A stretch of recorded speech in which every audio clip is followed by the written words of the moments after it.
মাজার শরীফ যে ভাঙা হচ্ছে, কেন মাজার শরীফ তো কারো শত্রুতা করে না, প্যাসিফিস্ট।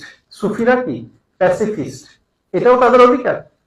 এখন এটাকেও বলা হয় যে না প্যাসিফিস্ট, এটা একটা ইমপ্র্যাকটিক্যাল ওয়ে অফ থিঙ্কিং।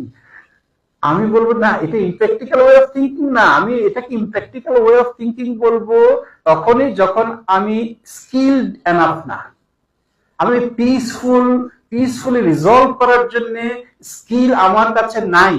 এই জন্যই আমি প্যাসিফিস্ট হলে আমি ওকে বলছি যে ইমপ্র্যাকটিক্যাল। কাজে কাজে আমার উচিত হবে স্কিলফুল হওয়া। Every conflict should be resolved peacefully. ইসলামেরও তাই নির্দেশ এবং উদাহরণ। আপনি মক্কার আশেপাশে কোন ইসলামের কোন যুদ্ধ আপনি দেখবেন না, সবগুলো যুদ্ধ দেখবেন কোথায়?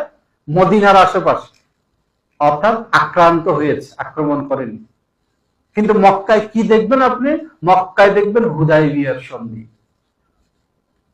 এটা কি সংঘাতময় ছিল? মক্কায় দেখবেন আপনি রক্তপাতহীন অভ্যুত্থান, মক্কা বিজয় যাকে বলা হয়। আমি যখন স্কিলফুল এনাফ না, তখন আমি মনে করবো যে না শান্তিপূর্ণভাবে হয় না, এখানে একটা সংঘাত না হলে শান্তি আসবে না, মানে মাইনাস না হলে প্লাস হবে না। এখন সুফিরা ঠিক এইভাবে দেখে না, এইভাবে দেখে।